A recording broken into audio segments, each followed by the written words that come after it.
Chapitre 10. Le trône de Dieu. À mesure que nous nous élevions, la lumière devenait multicolore, vibrante, vivante presque. Le son du chant s'intensifiait au centuple tandis que nous suivions le fil d'ambre, flamboyant dans le troisième ciel. Sa justice est d'éternité en éternité. Ses jugements sont sûrs et ne seront plus retenus. Une célébration jubilatoire. Lorsque Jésus apparut sur la mer de verre, un grand cri s'éleva, ceux qui chantaient éclatèrent d'une joie spontanée à sa vue. On était entré dans le troisième ciel, dans ce qui semblait être le fond de la salle du trône. Les rachetés se mirent à danser d'un seul côté, dans un mouvement rapide et glissant, comme le feraient des danseurs sur terre dans une courante à l'ancienne.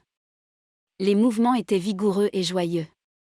Ceux qui passaient près de nous tendaient une main pour toucher Jésus, il leur tendait la main, pour toucher main après main de ceux qui passaient dans la danse. Tous riaient. J'étais certain que la danse était spontanée.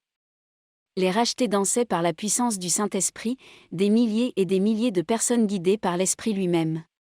Jésus a jeté un coup d'œil vers moi. « On a besoin de moi, Anna », a-t-il dit. Il a fait signe à quelqu'un de s'approcher de nous. C'était le grand ange formel que j'avais rencontré sur le chemin en marche. Alors que le Seigneur me parlait, il souriait encore et touchait les mains tendues vers lui. Epagélias sera avec vous. L'ange Epagélias. C'est donc son nom, me suis-je dit en souriant intérieurement. L'ange s'inclina à partir de la taille vers Jésus. Le Seigneur m'a souri, s'est approché de moi, m'a serré la main et est parti. Epagélias et moi avons continué à regarder les danses exubérantes.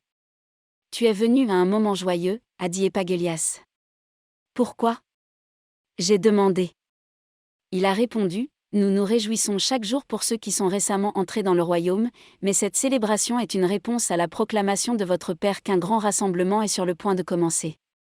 Ces enfants sont remplis d'actions de grâce envers lui pour sa fidélité, car il est sur le point d'accomplir une œuvre rapide et de racheter beaucoup de leurs frères et sœurs par Jésus-Christ notre Seigneur. C'est passionnant, ai-je souri. Merci de me l'avoir dit, Epagélias. Il s'incline en signe de reconnaissance et sourit malgré lui, car c'était une blague privée entre nous deux que Jésus venait de me donner son nom. Les milliers de danseurs se sont rassemblés en cercle, chaque cercle contenant environ 24 danseurs. Ils ont commencé à tourner en rond et à se faufiler à l'intérieur des cercles. Certains riaient, mais partout on se réjouissait. Ils ont commencé à chanter en dansant. Encore et encore nous chantons sa gloire, encore et encore nous nous réjouissons de notre Dieu. Tous exécutaient les mêmes mouvements, virevoltant et tourbillonnant à l'intérieur des cercles, et chantant la même chanson partout sur la mer de verre. Adoration silencieuse. Puis, comme sous l'impulsion de l'esprit, la musique s'est ralentie jusqu'à un soupir, une pause, un Sélah. Les rachetés ont également fait une pause, en silence, les bras levés, abandonnés à Dieu.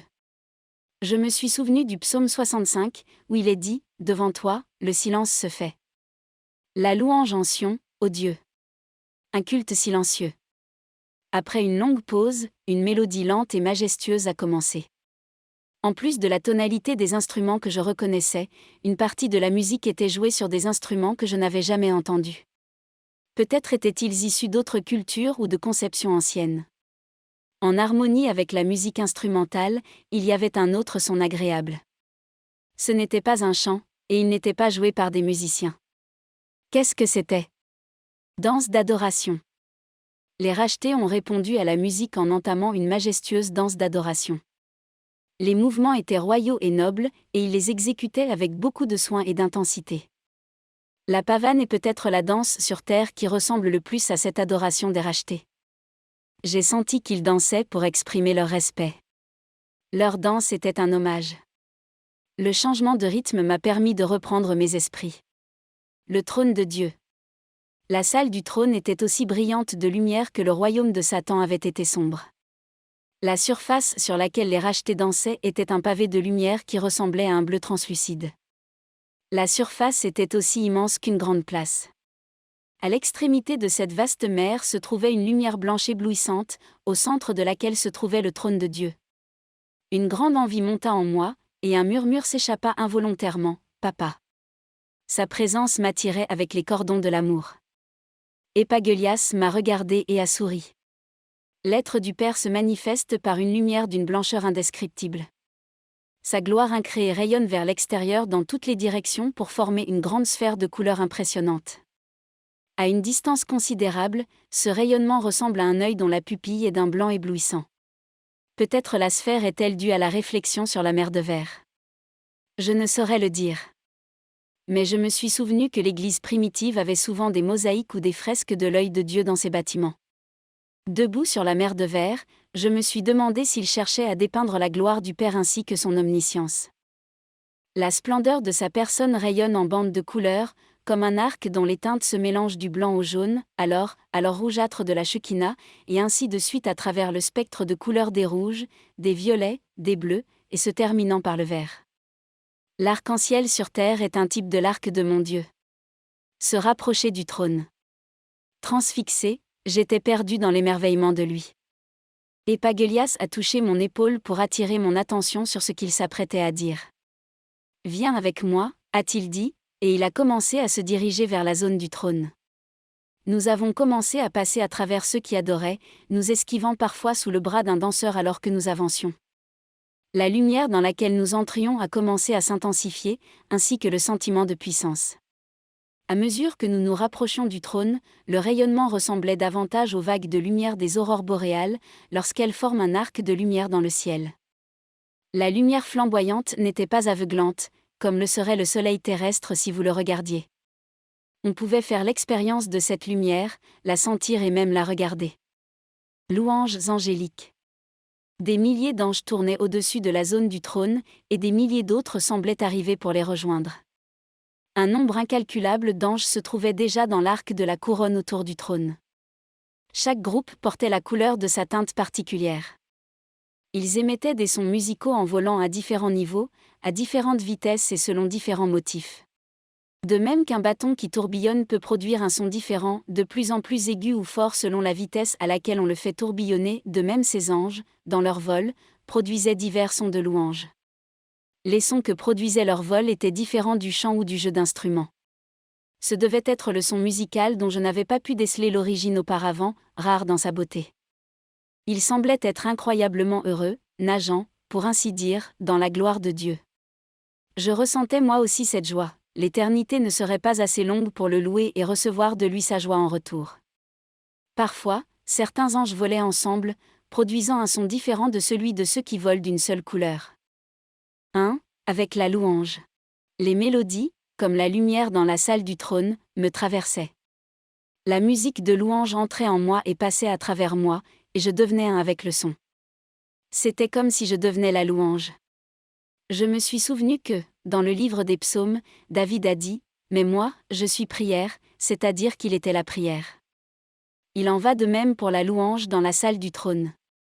Epagélias a fait une pause au milieu des danseurs et a dit « L'harmonie, l'unité et le désir de ceux qui sont ici de donner au Père ce qui lui est dû en donnant constamment d'eux-mêmes et en recevant davantage de lui lorsqu'ils louent et adorent, produisent une musique douce. » Oui, j'étais d'accord. Nous avons regardé et écouté un moment avant d'avancer à nouveau. Alors que nous nous rapprochions du trône, c'est comme si je commençais à voir la louange. Elle était translucide, presque invisible, mais je pouvais la voir. Elle semblait avoir des propriétés différentes. Certains types de louanges étaient comme du tissu, d'autres comme des particules. Les louanges ressemblaient à des vols de lumière d'oiseaux. La louange purifiée. Les anges en vol ont recueilli une partie de la louange de la mer de verre et l'ont tissée dans chaque couleur de l'arc, c'est-à-dire la radiance autour du Père, avant qu'elle ne parte vers lui.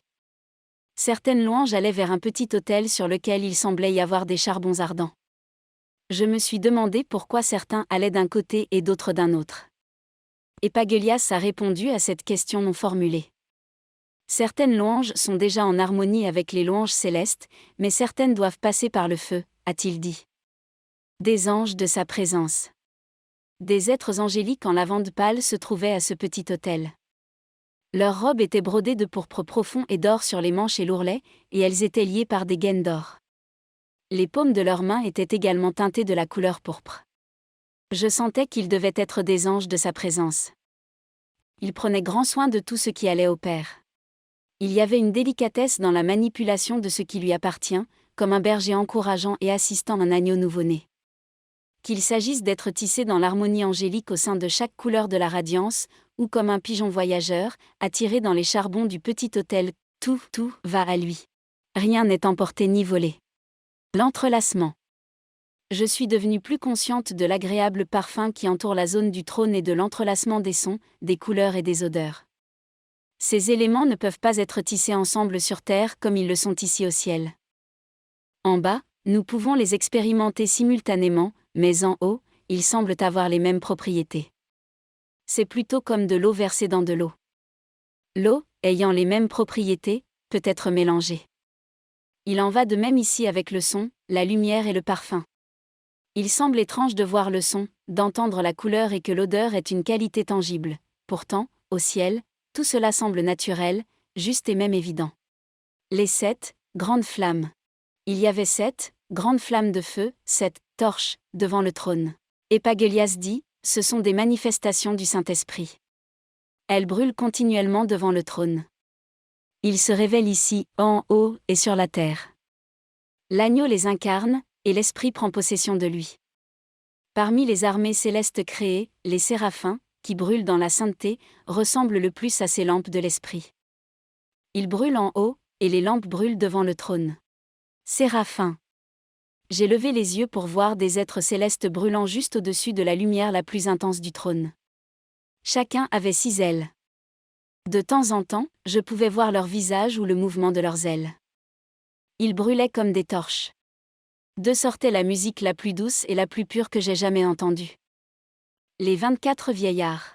Au milieu de la lumière blanche intense de la zone du trône, se tenaient 24 êtres de très grande taille, avec des couronnes sur la tête. Chacun portait une chaîne à laquelle était suspendu un seul médaillon en or. Les cheveux de leur tête étaient blancs et ils étaient pleins de lumière. Je pouvais sentir qu'ils étaient anciens, sages et qu'ils avaient beaucoup d'autorité. Epagélias m'a conduit dans une zone dégagée, près du trône. 4 créatures vivantes. Dans la plus grande lumière, je pouvais voir 4 créatures vivantes. Chacune était plus blanche que le blanc, tant elles étaient pleines de lumière. Chacun avait 6 ailes. L'un ressemblait à un veau, l'autre à un lion, l'autre à un aigle et l'autre à un homme. Leurs têtes et leurs pieds, pattes, sabots ou griffes étaient d'or. Ils étaient pleins d'yeux, impressionnants et très beaux. L'être vivant de lumière qui ressemblait à un homme portait un vêtement transparent avec un col qui montait haut du cou jusqu'aux oreilles. Ce col ressemblait à un éventail ouvert de dentelles blanches entrelacées de fils d'or. Un empiècement et un panneau frontal doré complétaient le centre de la robe. À travers le tissu vaporeux de ses vêtements, je pouvais voir que son corps était couvert d'yeux. Sous les ailes de chacune de ces créatures vivantes se trouvaient des mains. Lorsque les rachetés se sont agenouillés pendant la danse, ces 4-là se sont inclinés devant le roi. Dans leurs mains, ils tenaient des bols d'or qu'ils présentaient devant le trône. Epagélias m'a parlé, ils représentent 4 grandes divisions de la création animée. La parole dit que toutes choses doivent le louer. Ce sont les restes de la création qui accomplissent cette parole. Ce qu'ils font est attribué à tout ce que Dieu a créé. Pourquoi ont-ils des têtes en or ? J'ai chuchoté. Leur montre leur place parmi ceux qui représentent la création devant le trône, répondit-il. C'est un métal précieux sur terre et représentatif du Christ ici, donc leur couleur reflète ce qui est précieux, l'adoration de Dieu. Dieu traite avec le reste. Ces 4-là sont un certain reste. Devant le trône, Dieu le Tout-Puissant, le Glorieux, est loué et adoré par sa création. Le blanc représente l'innocence de tout ce qu'il a créé à l'origine. Il lui rappelle que ce qu'il a créé a été créé pur et non corrompu au début. Conclure l'offrande de louange. L'offrande de louange et d'action de grâce des rachetés touche à sa fin. Comme un seul homme, les saints rachetés s'avancent, leurs bras autour de la taille de chacun. Ils s'agenouillèrent sur leurs genoux droits devant le trône, inclinant leur tête en signe de révérence. Les 24 anciens et les 4 créatures vivantes s'agenouillèrent, disant Amen à la fin de la danse. Les myriades d'anges qui le louaient dans les hauteurs de la radiance se sont arrêtés. Pour autant que je puisse voir, il ressemblait à des milliers et à des étages de tuyaux d'orgue. Dans le silence qui suivit, Dieu parla. Si vous appréciez cette lecture, abonnez-vous, activez la cloche et surtout partagez à quelqu'un pour qu'un maximum de personnes en profitent.